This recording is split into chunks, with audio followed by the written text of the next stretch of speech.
Here we are with just one more day before the All-Star break is finally over, and so far this season, the Boston Celtics have been nothing short of dominant, and I mean that with everything in my heart.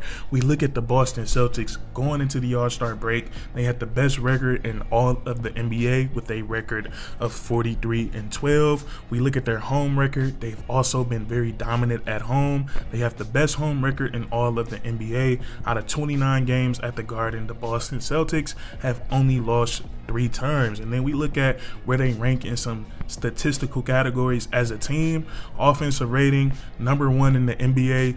Defensive rating, number 3 in the NBA. So we're looking at a team that has the best record in all of the NBA, and they're top 3 in both offensive and defensive rating. And one more thing that I find so interesting about where the Boston Celtics rank statistically is their rebounding. Now, this team doesn't have a single player on the roster that averages over 10 rebounds per game, but yet they lead the league in total rebounds per game. So the Boston Celtics, they're scoring at a very high, a very efficient level. They're playing defense at a very efficient level, and they're also finishing those possessions by grabbing rebounds. And another way we can put the Boston Celtics dominance in perspective, I want to look at the standings. You look in the Eastern Conference, and I want to look at a team like the Cleveland Cavaliers, who have been on fire lately, and it feels like they haven't lost in forever. They started off this season 13-12. They went on a crazy run. I believe they won like 18 out of 20 or 20 out of their last 22 ball games, and that wasn't enough to even bring them within 3 games of the Boston Celtics. The Cleveland Cavaliers are in second place in the Eastern Conference, and the Cleveland Cavaliers have a 6-game lead on them. We move over to the Western Conference. The first place team is the Minnesota Timberwolves, and the Boston Celtics have a 4.5-game lead on them for best record in all of the NBA. So I think it's going to take something catastrophic for the Boston Celtics to lose this type of lead in the standings, and that's just how good they've been this season. Now on my channel, we've talked about different players that make huge impact, that have made huge impacts for the Boston Celtics so far this season, guys like Derek White and Drew Holiday. And one guy that I want to look at is Kristaps Porzingis. I think he has been so good for the Boston Celtics so far this season. And not only has he been so good, but I think the way that he fits on both the offensive and the defensive side of the ball, it has made him the ultimate cheat code for the Boston Celtics. Now, before we get into the amazing impact that Kristaps Porzingis has had on both the offensive and the defensive side of the ball so far this season for the Boston Celtics, it's only right that we take a peek at his numbers. And so far this season, Kristaps Porzingis is putting up 20 points per game to go along with 7 rebounds, and he's been super efficient so far this season. 53% from the field, 36% from the three-point line as a 7-footer, and also 84% from the free throw line as a 7-footer. So that's very impressive, and what makes his production even more impressive, you take a look at Kristaps Porzingis' minutes per game. He's only playing 29.5 minutes per game, and most starters in the NBA, or most players that are as talented as Kristaps Porzingis, we usually see them playing 32, 34, 36 minutes per game. So for him to be putting up these type of numbers in just 29.5 minutes, I think that's very impressive. So I just want to let you guys know what his numbers are looking like, and now we can get into what we're seeing on the basketball court. Now, when it comes to Kristaps Porzingis, they don't call him the unicorn for no reason.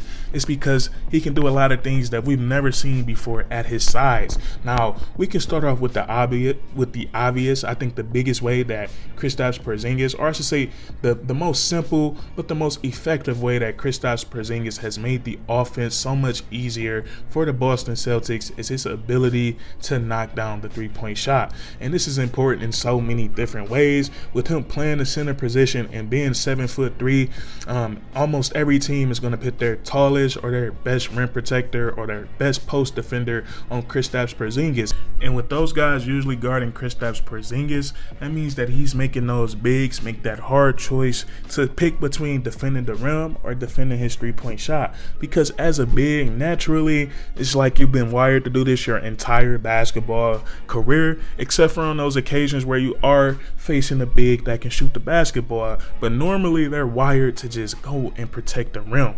So now when you have guys that can attack the rim, like literally all the other 4 players in the Boston Celtics starting lineup, they get so much action, so many easy cuts, so many easy shots off Kristaps Porzingis being able to knock down that three-point shot. Now it gets a little bit more advanced with Kristaps Porzingis because he's not just a three-point shooter. He can do so many different things, and so many of these different things has taken the Boston Celtics to new heights on the offensive side of the ball. Now one area that he has really improved the Boston Celtics is in the pick and roll game. And we take a look at that two-man game in depth for the Boston Celtics. Compared to last season, it has made a drastic jump in both effectiveness and volume. Last season, the Boston Celtics ranked 21st in the NBA when it came to running the pick and roll as far as the volume. This season, they jumped all the way up to 8th place, and they've also become a lot more effective at it. Last year, they ranked 20th in the league in pick and roll efficiency. This year, they jumped all the way to number 5 in their top 5, and Kristaps Porzingis plays a huge role in that because he is so versatile and so skilled in that pick and roll game. Now obviously we just talked about his ability to shoot the three-point shot, so with him being able to pop out to the three-point line, that can really throw a defense off balance. And then also as a roll man, he is so good because he can do so many different things with the basketball. He can roll all the way to the rim where he's a great finisher around the rim, and Kristaps Porzingis, he is pretty quick for his size. He's 7'3", and he can catch lobs, so he's a lob threat around the rim. And then it gets even harder to defend because he's so skilled with the basketball in his hands. Kristaps Porzingis can put the basketball on the floor, create for himself or create for others, so he can get the ball on that short roll and he can literally hit you with one of the most fundamental things in basketball, and that's the triple threat. He can dribble, he can pass, or he can shoot.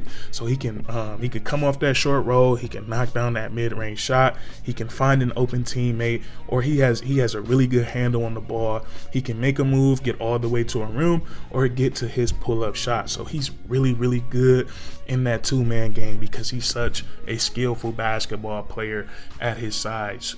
Another aspect that has been added to the Boston Celtics offense is the post game, and this is another thing where the volume has shot up drastically for the Boston Celtics compared to last season.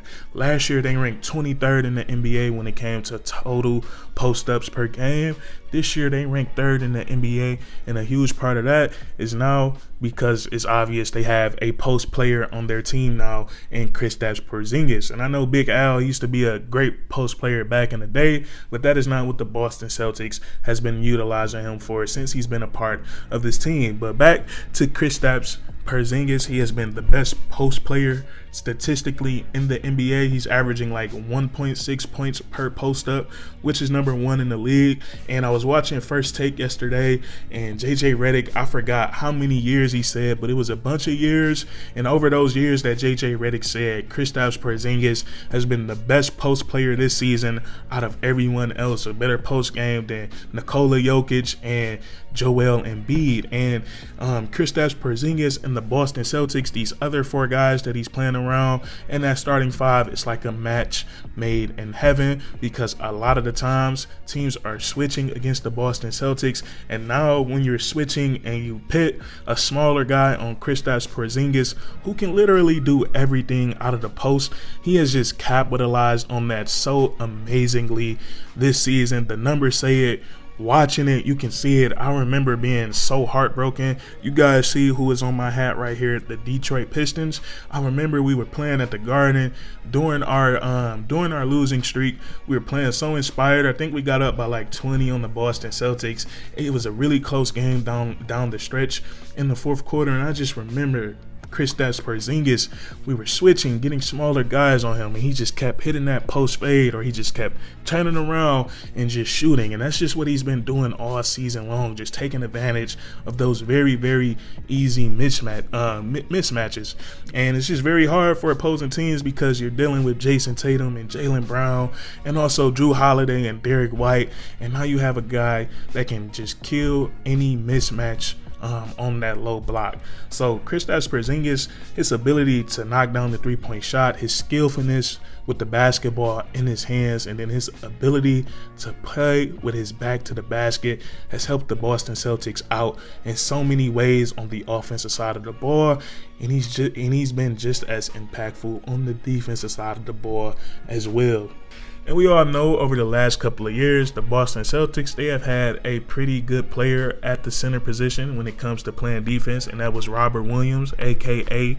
the Time Lord, one of my favorite players in all of the NBA. But Kristaps Porzingis, he's been just as good as Robert Williams in terms of shot blocking and protecting the rim. We look at last season for the Boston Celtics, opponents shot 62% at the rim. This year they shoot 57% at the rim, and I wouldn't blame that too much on Kristaps Porzingis just being super better than the Time Lord. We got to remember the Time Lord missed a lot of time last season, but nonetheless, Kristaps Porzingis, he's been amazing on the defensive side of the ball.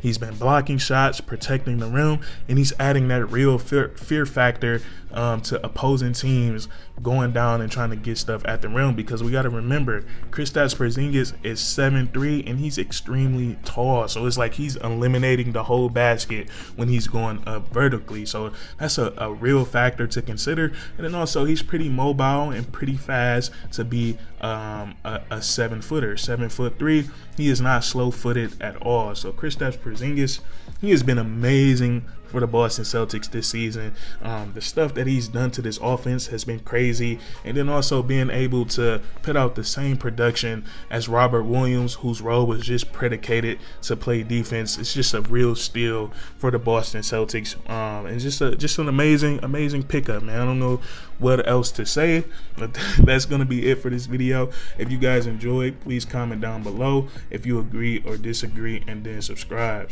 for more weekly content. We do this all the time, man, and that's curtains.